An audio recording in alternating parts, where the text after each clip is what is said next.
If you've been following along on my pregnancy journey, then you know that I'm having a C-section on Monday, 4 days from now, and we're having a little boy who has a condition that's going to require him to have surgery once he's born. So I had a video phone conference with the head of the NICU as well as the pediatric urologist that we've been referred to, and they will be the ones that are like caring for our son once he's born. And they pretty much just gave me a rundown of kind of like what to expect in the hours and days following his birth.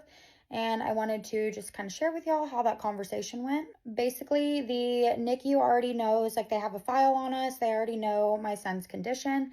And there will be a NICU team in the delivery room when I have him. They will do like a full evaluation on him, just like they would any other baby. And then they're going to watch really closely for like his urine output to see, can he pee? One, and if he can, is it like a steady stream or is it just like dribbling out?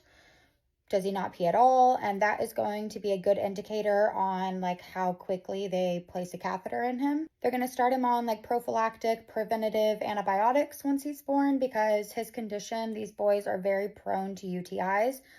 So they will do that.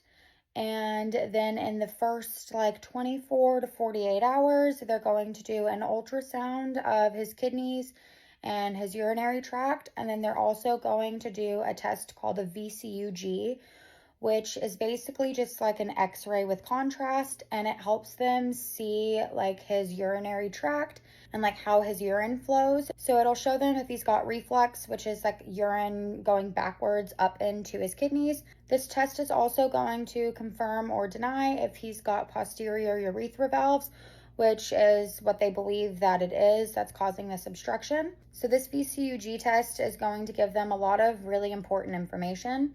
And then we'll schedule his surgery, which they usually do in like the first days, week or so of him being born.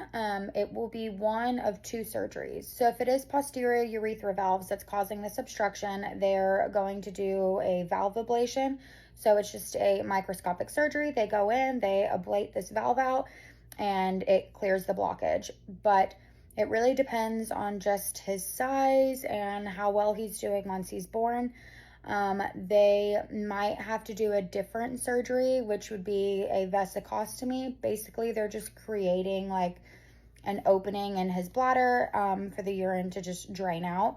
That would just be a temporary fix until they were able to go back in and like completely fix the obstruction. So he will have one of those two surgeries once he's born.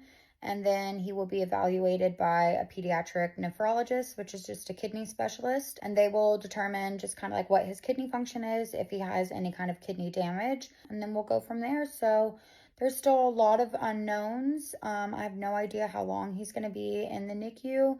A lot of it just depends on how big he is when he's born, if he's breathing well when he's born, just kind of how his body tolerates everything. But I do feel a lot more confident going into Monday, knowing that the NICU team is ready for us. They're going to be in the delivery room. They know his condition. They already know the urologist who is going to be taking care of him. It seems like we have a whole team of doctors, and we'll just have to see how it all goes.